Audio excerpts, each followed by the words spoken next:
आवाज आ रही है ना भाई साहब? आवाज आ रही है क्लियर? आपके गांव से बोल रहे थे, ये जो तालाब का सुंदरीकरण हुआ ना भाई साहब आपके गांव में, प्रधान जी बोल रहे हैं ना फतेहपुर के। तो इधर जो तालाब का सुंदरीकरण हुआ आपके, तो इसमें ताला कभी पता चला खुलता ही नहीं है। नहीं, ताला खुलता है। असल में ताला इसलिए कभी कभी बंद कर दिया जाता है क्योंकि जंगली जानवर आते हैं जी वहाँ पौधे लगाए गए थे। जी तो जी। उनकी सुरक्षा के दृष्टिकोण से उसमें ताला लगा दिया जाता है और बाकी समय समय पर ताला खुलता भी है। नहीं, सुबह सुबह करवाई थी इसके पूरे तालाब के मैंने। ये पौधे जो हैं ये सब सूख गए यहाँ पे, और पौधे पूरी तरह, आप तो जानते ही हो, पौधे सब सूख गए, जो पौधारोपण हुआ होगा आपने कराया होगा। नहीं, हमने पानी कई बार डलवाए हैं उसको। इसके बाद भी पौधे सूख गए, आप देखरेख करते हैं उसके बाद भी सूख गए? और हो सकता है ये सर्दी वर्दी की वजह से कोई ऐसी समस्या नहीं, देखिए एक चीज़ है ना भाई साहब, हमारे आदरणीय है, आप सारे प्रधान बहुत मेहनत करते हैं और सबका एक आम नागरिक होने के नाते सबका सम्मान यथावत है, और आप लोग मेहनत करते हैं, परंतु इतना पराक्रम करने के बाद भी सफलता नहीं मिलती। यानी कि पौधारोपण कराया, उसके बाद सारे के सारे पौधे जो है वो सूख जाते हैं। तो ये किस तरह की देखरेख आप लोग कराते हैं कि देखरेख करने के बाद भी काम नहीं हो पाता है? अब ऐसा है नहीं कि वहाँ पर कोई परमानेंटली वर्कर हम रख नहीं सकते हैं। तालाब के लिए कोई केयर टेकर नहीं है? जो साफ सफाई कर्मी होते हैं वो आते नहीं है क्या, माली वगैरह? अब केयर टेकर मानदेय देना पड़ेगा। अच्छा जी। इस तरीके की कोई व्यवस्था है नहीं। अच्छा। मानदेय हम कैसे दे पाएंगे? तो नियम तौर पर अपने लोगों से या स्वयं किसी तरीके से उसकी हम देख रेख करते हैं जी। और ये अब आप ये समझिए कि ताला लगाने का ही हमारा उद्देश्य बना था कि ये पौधे सुरक्षित बने रहे। तो तालाब, यहाँ लोग हैं, यहाँ लोगों ने बताया कि तालाब कभी खुलता ही नहीं है, ये गेट इसका बंद ही रहता है। ऐसा नहीं कभी नहीं। अच्छा, वो गलत बता रहे हैं, इसका मतलब है फिर? अच्छा, अब इसको मान लीजिए खोल करके वो पल्ली हम डाल देते हैं। जी जी। पल्ली, तो अब इसकी कोई देख रेख तो करेगा नहीं कि ये शाम को या सुबह सुरक्षित बंद करके या इसकी व्यवस्था करके ताला चाबी पर जो। अच्छा, ये प्रधान जी, ये आपका आप जी जी एक व्यक्ति से मैंने जनरली बात की थी। जी जी। वो वहाँ एक ट्यूबवेल लगा हुआ है, मेरे गांव का आदमी है, उस ट्यूबवेल पर रहता है। जी जी। तो उससे अभी मैंने चर्चा की थी कि यार ऐसा है कि हम वो चाबी तुमको दे देंगे। जी। तो तुम ऐसा करते हो, वहाँ आते जाते हो और रहते भी हो। जी। तो तुम सुबह उसको खोल दिया करो जी। और इसके बाद में शाम को जब तुम वहाँ से आया करो हाँ। रात में, हाँ। तो फिर तुम उसको बंद करके और चाबी अपने पास रख लिया करो। वो चाबी भी सुरक्षित रहेगी और तुम्हारी देख रेख में व्यवस्था रहेगी। लेकिन तब तक उसके घर में एक आदमी एक्सपायर हो गया, उसके परिवार का, तो थोड़ा उसमें वो व्यक्त हो गया। तो वैसे वो चाबी हम उसको देंगे परमानेंटली कि तुम अपनी देख रेख में ये चाबी सुबह ताला खोल करके और तुम अपने वहाँ खेत पर भी रहते हो तुम्हारा। तो ये प्रधान जी, ये कब तक सुनिश्चित हो जाएगा जो आप कह रहे हैं, ये जो आपने बात की है, ये कब तक सुनिश्चित हो जाएगा? हम बुला करके फिर ये बात कहेंगे ना। अच्छा अच्छा। कहा मैंने, तब तक ये बात हो गई। अब ऐसे भी अच्छा कहना तो कुछ अच्छा लगता नहीं है। तो उसके और प्रधान जी, नल जल में क्या आपके गांव में हो रहा है? आपके पंचायत में नल जल में क्या क्या क्या हुआ? नल जल वाले में टंकी वगैरह को निर्माण हो गया? हाँ, टंकी में बोरिंग हो गई है और निर्माण काम जारी है। 100% कनेक्शन भी हो गए होंगे? बिजली का? हाँ जी, नहीं ये कनेक्शन नल का? हाँ, कनेक्शन लगभग 99% हो गए, 95-99। और ये पानी के टंकी का निर्माण भी पूरा हो गया? अभी नहीं हुआ है। अभी नहीं हुआ है? अभी तो बोरिंग हो चुकी है। अच्छा। काम निर्माणाधीन है, अभी चालू हुआ है, अभी तो चालू ही हुआ है। अच्छा प्रधान जी, ये बताइए ब्लॉक स्तर पे क्या है? आप पहले भी प्रधान कभी रहे कि पहली बार हुए? एक बार पहले हम रह चुके हैं। अच्छा, तो पहले में यदि कंपैरिजन किया जाए तो पहले में अब में क्या अंतर है? अब क्या, जैसे कि पहले 100 रुपए मिलते थे गांव के विकास के लिए, तो 40 रुपए क्षेत्र पंचायत में चला गया, यानी कि ब्लॉक प्रमुख के अंतर्गत आ गया पैसा, और 60 रुपए ग्राम पंचायत को मिलता है, और 60 रुपए जो ग्राम पंचायत में मिलता है उसमें भी कहते हैं कायाकल्प पे प्रायोरिटी रखो, है ना?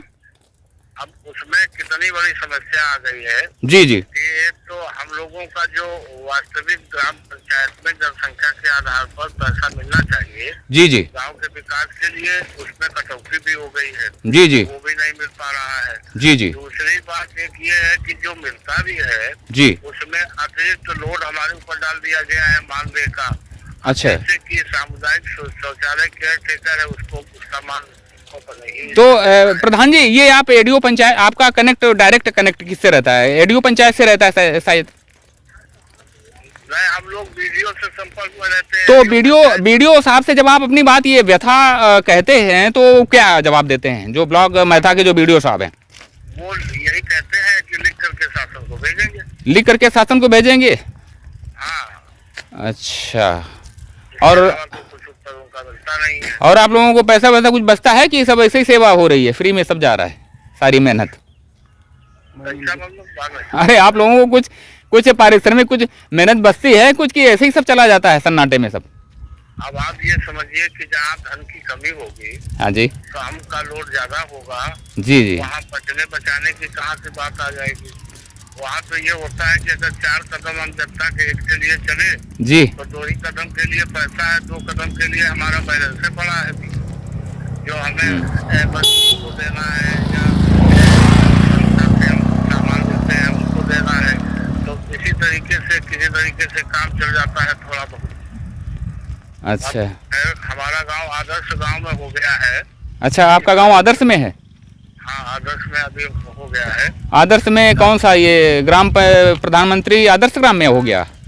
हाँ हाँ हाँ, ये फतेहपुर हुआ है। तो आपका गांव प्रधानमंत्री आदर्श ग्राम में हुआ, तो कोई भी चीज़ हमें भी गांव के अंदर से आए थे, हम एक बार अभी पहले भी निकले थे, तो प्रधानमंत्री आदर्श ग्राम में जो भी चीज़ें होती हैं वो कुछ भी हमें लगा नहीं कि प्रधानमंत्री आदर्श ग्राम में आपका गांव आता है। नहीं, प्रधानमंत्री आदर्श गांव में जो मेरा गांव आता है उसमें मेन कारण ये है कि हमारे ज्यादा है। अच्छा, जी जी, सुन रहा हूँ। अनुसूचित वर्ग ज्यादा है जी। हमारे गांव में, लगभग 65% हरिजन आबादी है। जी जी अब उसमें कार्य योजनाएं मैंने बनाई है जी जो जी काम होने हैं जी। अब वो कार्य योजनाएं शासन को गई भी है। अच्छा जी, शासन से अनुमोदित होकर के जब वो कार्य योजनाएं उसका एस्टीमेट आएगा जी। तो कोई कार्यकारी संस्था हमारे गांव में जो हमने कार्य योजना बनाई है वो विकास होगा। अच्छा, ठीक है, आप राजनीतिक व्यक्ति हैं, आप बहुत संतुलित जवाब दे रहे हैं और सदी हुई बात कर रहे हैं आप, तो इसमें तो हम आपकी प्रशंसा करेंगे। परंतु यह है कि प्रधानमंत्री आदर्श ग्राम में आपका गांव आता है तो अनुसूचित यानी SC ST के जो लोग रहते हैं उनके लिए सारा का सारा पैसा होता है कि इनको प्रायोरिटी दी जाएगी, और हमें लगा नहीं कि प्रधानमंत्री आदर्श ग्राम में सारी सुविधाएं आपको मिल रही हैं। और तीसरा वर्ष जो है उसका भी काफ़ी हिस्सा चला गया, अभी तक 2.5 वर्ष हो गया, संभवतः 2.5 वर्ष हो गए आपकी प्रधानी में भी। हाँ, 2.5 वर्ष हो गए। तो 2.5 वर्षों में जितना काम होना चाहिए था आप कहने प्रपोजल हमने भेजा है। अच्छा, ये 2023-24 की कार्य योजना हमारी चाचा क्या नाम है आपका? हमारा दिलीप शुक्ला कहते हैं। हाँ, नहीं, एक सज्जन थे, उनसे बात करना चाहते थे। गांव के लोग थोड़ा सा कैमरे में डरते हैं, तो ठीक है प्रधान जी, थोड़ा सा आप, आशा है कि आप पढ़े लिखे व्यक्ति हैं। बहुत रेयर होता है कि गांव के प्रधान जो होते हैं बड़े पढ़े लिखे और संतुलित हों, बहुत कम होता है ऐसा। ये तो आपकी महानता है, मुझे तो ऐसा लगता नहीं है। तो मैं तो ग्रामीण अंचल में बड़ा हुआ हूँ जी जी। लोगों के साथ में, यहाँ गाँव के जो लोग हैं। अब ये एक चीज, ये डस्ट, ये जो कूड़े का जो आना था और ये जो सोकपिट बनने थे, इसमें प्रधानमंत्री आदर्श ग्राम में आपका गांव आता है प्रधान जी, है ना? और ये कूड़े के जो ढेर लगे हुए हैं, है ना, ये कूड़े के ढेर लगे हुए हैं, दिया गया है। आपने दिया है? कब दिया था, कितना समय हो गया सर जी? अभी तो बन करके कार्य योजना हमारी गई है, 2023-24 की कार्य योजना है वो। अच्छा, 2023-24 में अभी अब दिया है, उसका प्रपोजल अब दिया है आपने? हाँ, अब आएगा वो सब। और शोकपिट का भी दिया है आपने? हाँ, वो सारी जितनी व्यवस्थाएं, जितना भी वर्क हमको गांव में चाहिए, हाँ जी, बिजली, सड़क, आवास जी और जितनी भी बुनियादी चीजें हैं वो सारी का उल्लेख मैंने किया है मांग पत्र में। और ये मैंने रखा है कि मेरे गांव के विकास में इन चीजों की महती आवश्यकता है। जी जी जी। चलिए ठीक है प्रधान जी, हम कभी आएंगे तो फिर भ्रमण करेंगे, आपसे मुलाकात करेंगे आके। आइए सर, आपका स्वागत है, हमारी चाय पी जाइए, हमारा बड़ा स्वभाव होगा। नहीं, हम आपसे भेंट करेंगे और गांव का भ्रमण करेंगे आपके साथ में। चाय हम पीते ही नहीं हैं, हाँ, चाय हम नहीं पीते हैं वैसे। और चाय नहीं पीते हैं तो हम मिठाई खिलाएंगे आपको। नहीं, हम मीठा भी नहीं खाते हैं, हम चाय और मीठा जो है परहेज है हमें थोड़ा सा। अरे तो आपको बढ़िया से लगा हुआ है, ठंडा गिलास जल। बाकी आपके गांव में जो विद्युतीकरण हुआ है जी। उसमें गांव के बाहर का जो हमने देखा है तार जो कसाव जो तार का होना चाहिए वो तार आपके गांव में बहुत लूज है। हालांकि कंपेरिजन यदि करते हैं तो आपके गांव में सिस्टम जो है अपेक्षाकृत उतना कहा जाए तो बेहतर ही है, मतलब पाया जाएगा।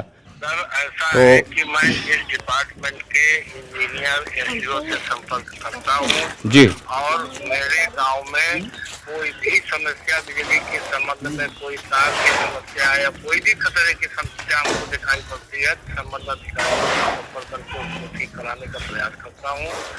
विद्युत सप्लाई हमारे गाँव में कभी जो मतलब शेड्यूल है उसके हिसाब से कहीं कम हो रही है या कोई फाल्ट हो रहा है जी, हम उसको ठीक कराने का प्रयास करता हूँ। जरूरत जब कभी कोई बिजली आते हैं तो इनको बेचारों की सेवा भी मैं कर देता हूँ अपनी जेब से। जी। भेजते हुए आ रहे हैं, हमारे गांव के लोगों को प्रकाश दिया है। बाकी आपकी बात हम काटेंगे, थोड़ा सा लंबा हुआ जा रहा है, हमारी आपकी बात बहुत लंबी हो रही है। ये जो शोकपीट बनना है आपका गांव प्रधानमंत्री आवास में, प्रधानमंत्री आदर्श ग्राम में आता है, तो ये शोकपीट बनना है, ये प्रायोरिटी में रहते हैं।